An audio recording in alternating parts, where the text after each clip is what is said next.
जय सिया राम। साथियों, मैं राम कथा के गूढ़ रहस्यों पर बात करने के लिए आज मैं फिर आपके सामने उपस्थित हुआ हूं। कल के एपिसोड में हमने ये चर्चा की थी कि हिंदुओं के यहाँ रामचरितमानस उपलब्ध है, जबकि रामायण जो कि प्राचीन ग्रंथ है वो लोगों के यहाँ नहीं मिलता है। दूसरा हमारा विषय था कि राजा दशरथ ने अपने बच्चों को विश्वामित्र के यहाँ शिक्षा ग्रहण करने के लिए क्यों भेजा था, जबकि उनके कुल गुरु तो वशिष्ठ थे। एक सवाल कल छोड़ गया था कि प्रभु श्री राम अपने साथ वनवास में लक्ष्मण जी को ले गए थे, लेकिन भरत को क्यों नहीं ले गए। अब आज हम आगे की चर्चा करते हैं। साथियों, अयोध्या में जब राजा दशरथ के 4 पुत्र हुए, उसी समय से एक निर्णय कर लिया गया था कि श्री राम राजा बनेंगे और अन्य बच्चे उनके साथ में उनके सहयोगी का काम करेंगे। इसी को ध्यान में रखते हुए राजा दशरथ ने जब चारों बच्चों को गुरु विश्वामित्र को सौंपा तो उनको बताया और विश्वामित्र जी ने उनको शिक्षा दी। वहां पर श्री राम को राजा के दायित्वों, राजा के कर्तव्यों, राजा के अधिकारों, इन सब की शिक्षा दी गई थी। यानी राम को जो राजा की शिक्षा थी वो दी गई थी। उनसे छोटे लक्ष्मण जी को सैन्य शिक्षा दी गई थी कि आप सेना कैसे संभालेंगे। भरत जी ने कोश की शिक्षा ली थी और शत्रुघ्न जी को प्रशासनिक शिक्षा मिली थी। चारों बच्चे अपने अपने विषय में पारंगत थे। शिक्षा ग्रहण करके वो लौटे और अयोध्या में कैकेयी ने पुत्र मोह में श्री राम को वनवास और भरत को राजगद्दी का वरदान मांगा।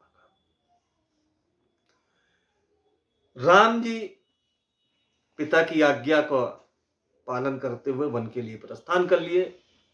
सीता जी उनकी धर्मपत्नी थी, उन्होंने कहा मैं आपके साथ हूं, चल। अब जब ये पति पत्नी वनवास के लिए प्रस्थान करने लगे, लक्ष्मण जी ने उनसे कहा कि बड़े भाई, आप वनवास जा रहे हो तो मुझे छोड़ के क्यों जा रहे हो? क्योंकि मैंने तो सैन्य शिक्षा ली है। जंगल में किसी भी क्रूर जानवर, हिंसक पशु या राक्षस या अन्य किसी भी हमले का शिकार आप हो सकते हैं।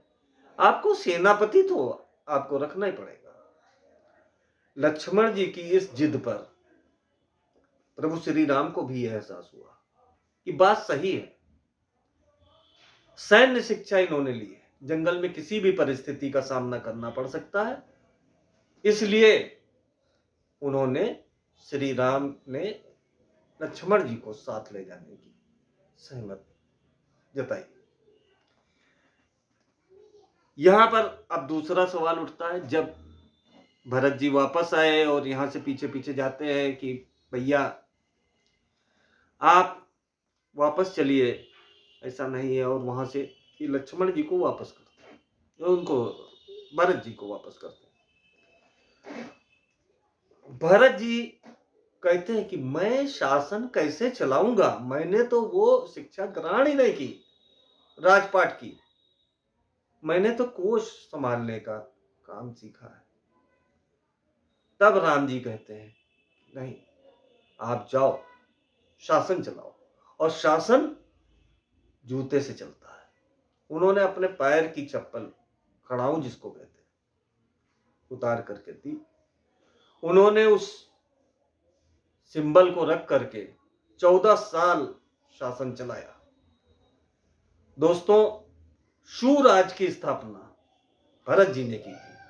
और आप कहीं भी किसी ग्रंथ में, कहीं किसी इतिहास में सब उल्लेख कर लीजिए, कहीं पर भी आपको उन 14 साल में कोई भी कंप्लेंट नहीं मिलेगी। यानी 14 साल तक प्रजा पूरी तरीके से सुखी थी, प्रजा के सारे अधिकार सुरक्षित थे।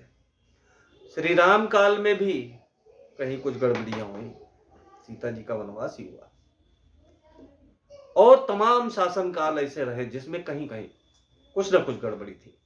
लेकिन 14 साल जो भरत जी ने शासन चलाया, उसमें कहीं भी एक शिकायत कहीं नजर नहीं आती।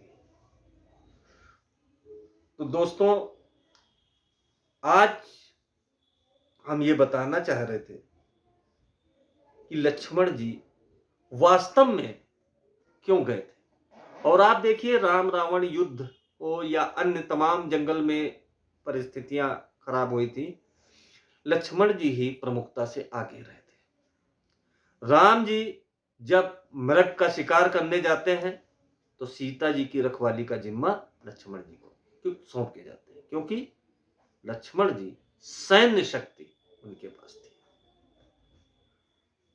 तो हमारे ग्रंथ हैं, और रामचरितमानस, रामायण, ये कुछ भी हो, राम कथा जो पूरी है उसके बहुत ही गूढ़ अर्थ है। एक एक लाइन पर, एक एक लाइन जो है वो मंत्र के समान है। उसमें जीवन की सीख, जीवन का दर्शन सब कुछ है। खाली पढ़ करके और ये वाहवाही कर देना, ये हम समझते नहीं। उन रहस्यों को हमें समझना चाहिए, कौन क्या कब कैसे हुआ। तमाम आलोचक हैं जो आज के दौर में राम कथा को ही, उस पर ही सवाल लगा देते हैं। आपको कई लोग ऐसे मिलेंगे जो ये कह देते हैं कि अयोध्या तो ये असली है ही नहीं, अयोध्या तो कहीं और है, या राम कथा सब कपोल काल्पनिक है। आज मैं एक और बिंदु उठाना चाह रहा हूं। राम की विजय, रावण की का वध, उसकी खुशी के उपलक्ष्य में विजयदशमी का पर्व मनाया जाता है। लेकिन उसके ठीक 21 दिन बाद दिवाली होती है। दिवाली क्यों मनाई जाती है? दिवाली के बारे में कहना है कि उस दिन श्री राम अपनी सेना के सहित वापस अयोध्या आए थे। ग्रंथों में साफ साफ उल्लेख है कि राम जी पुष्पक विमान से लौटे थे। बीच में रुकते रुकाते आए होंगे, तब भी 2-4 दिन में वो आ सकते थे। दोस्तों, ये हवाई नहीं है। 21 दिन सेना को पैदल लौटने में लगे थे अयोध्या। आज भी आप गूगल मैप खोलिए, अयोध्या से श्रीलंका की दूरी उस पर डालिए, आपको बताता हूं, ये दूरी आती है 2629 किलोमीटर। इसमें जब आप पैदल वाले कॉलम पर जाएंगे तो आता है 22 दिन लगते हैं। अब सवाल यह है कि 22 दिन आदमी लगातार दिन रात तो चलता नहीं होगा, बीच में रुकेगा तो 44 दिन लगने चाहिए। तो साथियों, ये गूगल मैप जो है आज हमारी 6 फीट की हाइट पर निर्धारित किया गया है, और सर्वविदित है कि उस समय मनुष्य की लंबाई 12 से 15 फीट की हुआ करती थी। 12 फीट के आदमी को चलने में 11 दिन लगेंगे,